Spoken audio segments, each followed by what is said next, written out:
Thank you all for coming. So this doesn't deal with what Dr. Reel had talked about previously, meaning for the purposes of this talk, we're not talking about sinus infection and chronic sinusitis, although they certainly can cause a headache. Specifically, we commonly see people with sinus headaches, pressure or pain in their face. They perceive that it's coming from their sinuses. They may believe they're having recurrent episodes of sinusitis, but most of them aren't. And what do they really have? And how does that impact both your treatment as primary care and what we see? And so that's the objective of our talk today. So first, we're going to go over the potential etiologies of pain, pressure, and headache in the sinuses and nose. We'll review the International Headache Society definitions with respect to sinus headache and migraines, as well as discussing rhinogenic headache, for which they don't really have a criteria. And then we will go over a practical approach for the management of patients who perceive a sinus source for their head or facial pain.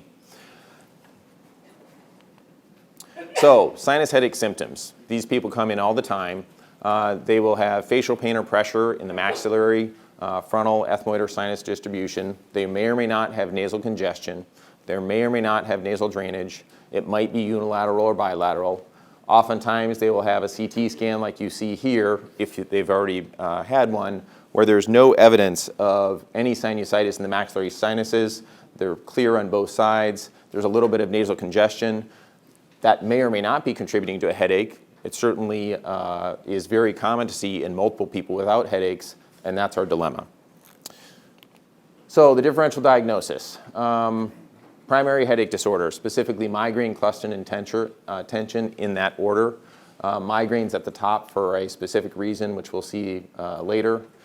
Dental issues. If someone hasn't had a recent dental examination, it's important for them to do that. These can cause headaches anywhere, cheek, back of the head. Not common, but certainly when it's there, it's real. Temporomandibular disorders. Rhinogenic or contact point, we'll come back to that. Acute or chronic sinusitis was gone over with respect to the guidelines with Dr. Reel, but we'll review the International Headache Society guidelines for that as well. Allergic or non-allergic rhinitis, and then of course you could have a mass or neoplasm, and that could be either benign or malignant. And then on the right side, this is just another, actually from my anatomy textbook from med school, just reminding us that V1, V2, and V3 and their distribution, and when anybody has pain in that area, you have to consider anything that could cause pain there, especially without evidence of a specific source on your exam, because the patients will come in with a preconceived notion, and you really have to sort of put that aside. So, IHS criteria, and we're going to go through acute sinusitis, chronic sinusitis, and then rhinogenic / nasal source, as well as migraine. So for acute sinusitis, the specific thing with respect to the IHS is there must be evidence of sinusitis, either on exam, purulent discharge, on nasal endoscopy. The upper picture, you can see right here, there is evidence of pus in the middle meatus, or on CT scan, on the CT scan on the left, you see that there's an air fluid level, there's a little bit of bubbling in the left maxillary sinus.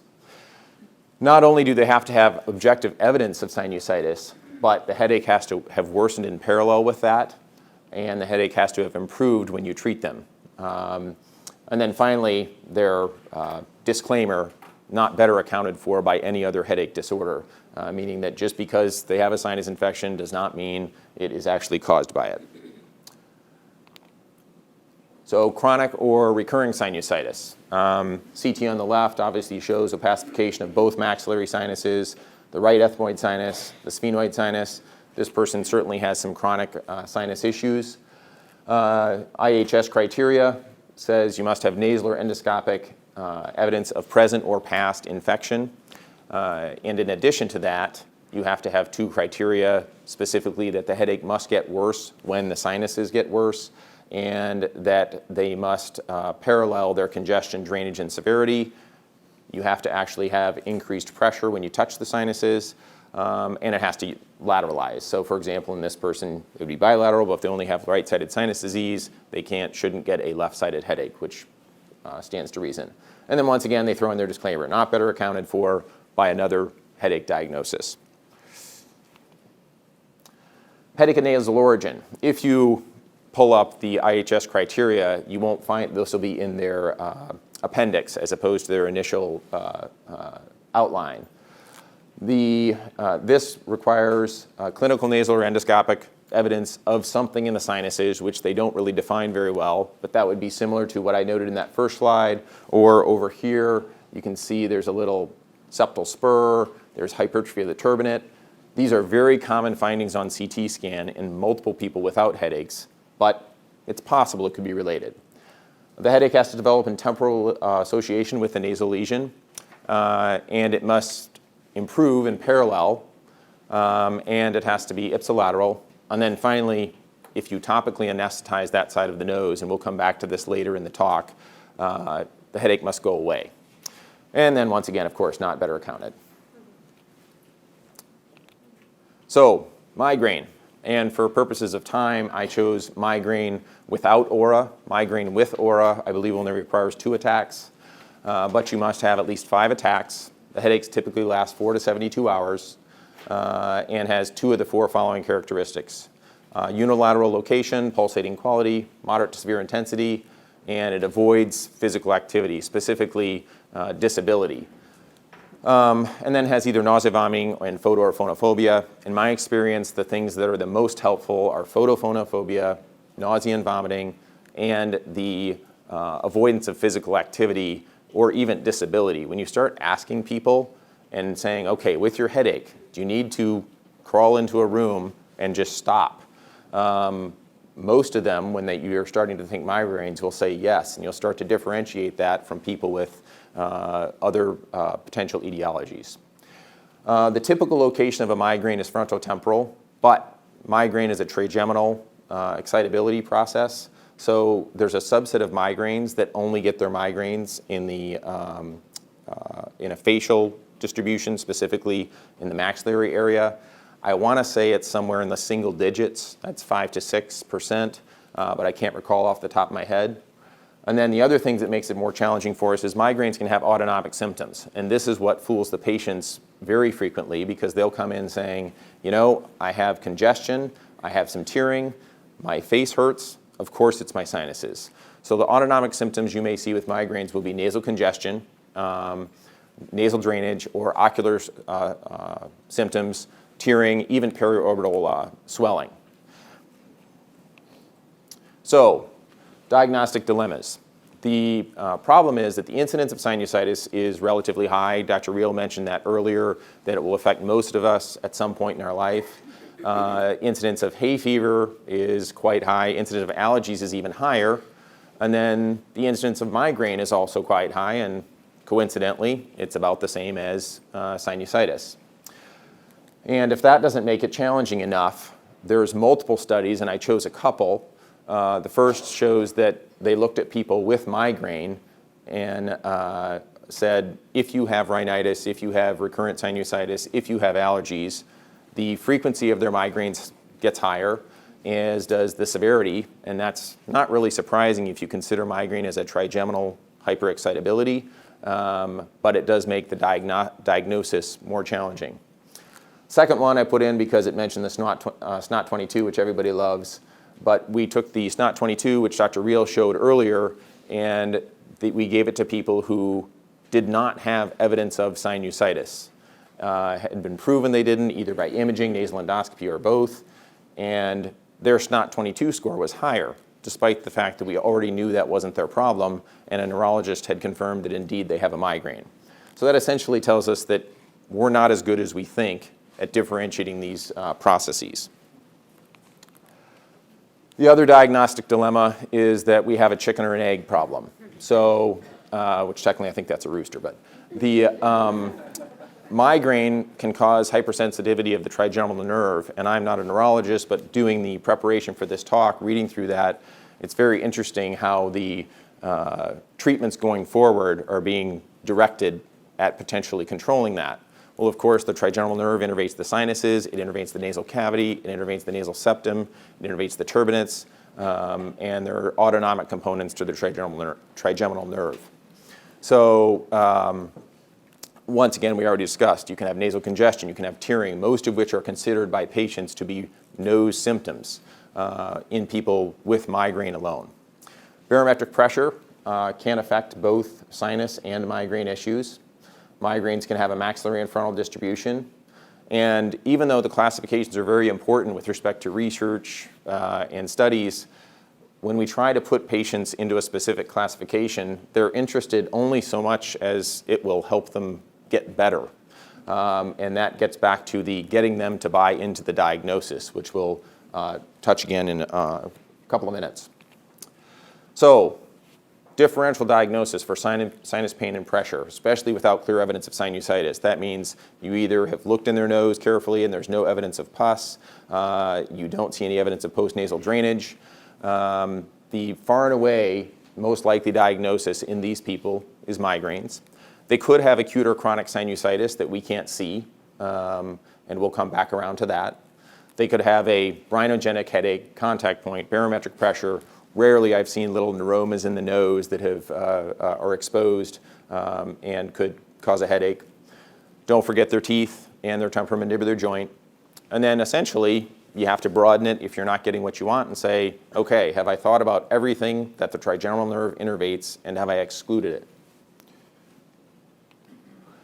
So migraines go first. There's multiple studies. I picked this one because it came out of Phoenix, actually. Dr. Eros looked at 100 patients with self-diagnosed sinus headaches. So they came in saying, I have a sinus headache. It's from my sinuses. Maybe I have an infection. When they sorted those out and did either imaging, nasal endoscopy, 3% of them had a sinus source. So 97% did not. 75 to close to 90% had migraine or possible migraine when they were put against the criteria for migraine. Many people in the study noted weather changes, seasonal changes, allergens, altitude as what turned out to be migraine triggers, but they were, of course, assuming that this was their sinus problem. 76% of pain had a maxillary distribution of pain, which people don't normally perceive as a migraine, and 62% had both frontal and maxillary pain. And half the patients had autonomic symptoms. And of course, these people are selected. Not all migraineurs have autonomic symptoms, but these are the people who thought they had a sinus headache in the first place. So, the practical approach. There aren't clinical practice guidelines for this. This is what I do, so not everyone would agree with me. Of course, they would be wrong.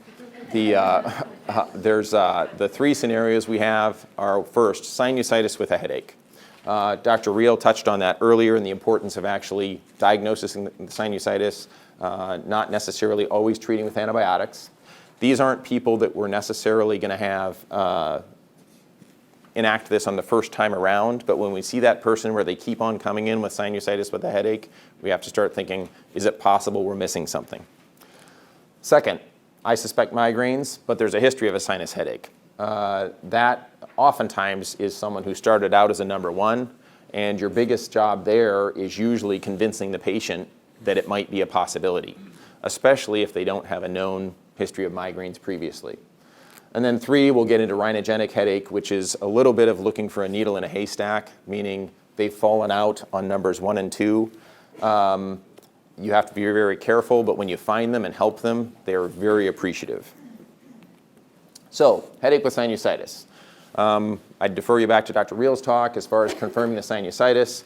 When you have someone, although he said don't do CTs, and I'm about to tell you too, when you have someone who has recurrent sinusitis and you're not convinced of the diagnosis, you should have a low threshold for either a nasal endoscopy or a CT scan. CT scans cost about $200, so they're cheaper than they used to be. Smile, at least, will do one as a walk-in. A lot of our offices have scanners, which I've imaged on the left, where we can just do one and throw them for a really limited. That's not, of course, everyone with a sinus infection, but when we see that person who has 4 sinus infections a year and says, you look in their nose and there's not much there to see, you say, before I'm going to put you on antibiotics, before I'm going to treat you, let's just confirm what you have. Or alternatively, putting an endoscope in their nose. Screen for migraines. I didn't put the whole list up there, but for my practice, nausea, photophobia, impairment, and family history. You don't have to have all of them. If you even have a couple of them, specifically photo or phonophobia, you really have to start thinking either this person has a sinusitis and it's exacerbating their migraine, or maybe I'm missing something. Of course, we have to have a healthy respect for the coincidence factor. And if someone doesn't respond to therapy, we go back around to the, have I considered all the trigeminal nerve sources? So, the suspicion for migraines patient. This is a study, and there's a couple of them, but this was, I believe, the largest. These people had a self-described or physician-diagnosed sinus headache, but when they put them through the International Headache Society criteria, they had migraines. They had negative imaging for sinusitis. And they said, here, we believe you, it's your sinuses, but just here's some Imitrex. 3/4 of them had a significant improvement in their headache within 2 to 4 hours. Actually, I would think it was 60% at 2 hours and 76% at 4 hours. So, this study has changed my practice in that I'm not a neurologist, I am not a migraine expert, but one of your problems with people who are you're suspicious for migraines is that they don't believe you. And this is something where you say, fine, you don't believe me, you don't have any contraindications to Imitrex, let's try this. If it works, you might be in the wrong office. Maybe you need to talk to someone about your migraines. So, the third, rhinogenic headache. Does it exist? For the purposes of our discussion, I'm using rhinogenic headache as a headache in the headache, sinus pressure, or facial pain caused or exacerbated by something in the nose, nasal cavity. So once again, we have our CT scan, which is clear for sinusitis, but this person has a septal spur on the right side and a large inferior turbinate on the left. So I would expect this person to tell me they can't breathe as well through the left side of their nose, but I really don't know if it has anything to do with their headache, and my default position is that it does not. The patients often have multiple sources, primary diagnosis of migraine with exacerbation, especially with nasal symptoms. So, rhinogenic headaches, so when I see them and I say either I know you have something else, but I think there might be something going on here, I will try topical antihistamines, that's Astelin and Patanase, although Patanase is usually quite expensive. These are generally underutilized, but someone who says I have a headache from my sinuses or have sensitivity sense odors, it's worth a trial.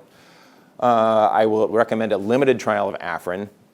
You have to tell them 3 or 4 times before they understand that you're not asking them just to start use Afrin every day. But trying Afrin when they have a headache and seeing what happens. And then we'll put lidocaine and a decongestant in their nose in the office and wait about 10 minutes. And if they say, you know what, my headache's resolved, we'd say, well, maybe we're onto something. We're still suspicious that it might be something like a migraine. And then we'll consider an Imitrex trial. And when I see people and they have a positive trial to lidocaine, I'll bring them back in again. And I have instructions with my medical assistant where I'll say, look, you don't have to see me. Call them. She knows what to do. When you have a headache, I want you to come in. And if it's only on one side, we're only spraying one side. And I want you to confirm for me that it actually got better. Surgical options, we'll come back to these. You have to really proceed with caution, meaning when you're considering surgery for any sort of pressure or pain in the head and face, the first thing should be, this probably is not your problem. This is probably a migraine. What else are we missing? And only when they've worked through everything and responded to lidocaine do we consider with that. And of course, that's much easier if they have chronic sinusitis or if they have chronic nasal obstruction and an independent indicator that would allow us to do something for their sinuses, because our return on investment from that procedure is much easier to predict. So if you didn't have a headache, this one will give you a headache. But I put this in here primarily if you decide to refer to it later. But this is my mental algorithm. When someone says, I know it's my nose, I failed we don't believe it's sinusitis, maybe they have a septal spur, maybe they have nasal congestion. Say first, what else am I missing? Have you seen your dentist? Have you considered your jaw? Screen for migraine. If based on the previous studies, we know most of these people are migraines. Give them Imitrex. If it's successful, tell them you need to see your primary doc about your migraines, or you need to see a neurologist. If the Ametrax is not successful, most of them have already had imaging or nasal endoscopy, but if not, we'll do that and see, do you have a possible source? If there's no potential source, I try Astelin on all of them, and then back to allergy, dental, neuro. If they have a possible contact point or something in their nose, then we'll do the lidocaine, make sure we get a replication of that on more than one occasion, and then we'll talk about them. Do you have a bad enough problem that you might consider a procedure? So, 2 case presentations. First, this was a 70-year-old who came in with a history of intermittent nasal congestion, which was not her primary complaint. 2-year history of left facial pressure, maxillary pressure, and she would describe that when she got this, she had ants on her parietal scalp and felt them crawling around. And when I first talked to her, my initial response was, I don't think this is your sinuses. She had already had a root canal on that side to alleviate the problem. We tried Astelin and Flonase, or I believe it might have been tried before I even got to her. However, I put a scope in her nose, and before I put a scope in her nose, I topically anesthetized them with lidocaine and phenylephrine, and she said, the ants are gone. So I said, So we got a CT scan, and you can see the, a little hard to see, but right here where the crosshatches are, and then right here, there is a little ethmoid mucocele. And that could either be causing problems with pressure, or it could be causing problems with drainage in that maxillary sinus. So we tried treating it with antibiotics. It didn't work. She did have nasal congestion, so I was confident that I could help her with her nasal congestion. And when I said, do you have a bad enough problem that you want to go through a procedure to get rid of it? She said yes. So we, in the office, drained that left ethmoid mucocele. Culture on that was negative. And then I opened up that left cheek sinus and shrunk her turbinates. Her nasal congestion is improved. You can always improve the nasal congestion. That's the one you can take to the bank, or almost always. But headaches were gone, ants were gone, and the parietal scalp sensation was resolved. So this is, the case presentation here is not that this is the normal patient. This is actually a big outlier. But I didn't want to do a case presentation on migraines. So. Second, this was a 37-year-old with a known history of migraines. She had nasal congestion. She had sinus infections 3 to 5 times a year, treated with antibiotics. She had headache relief with left-sided lidocaine and Afrin. And then we had a CT. So she had a few things.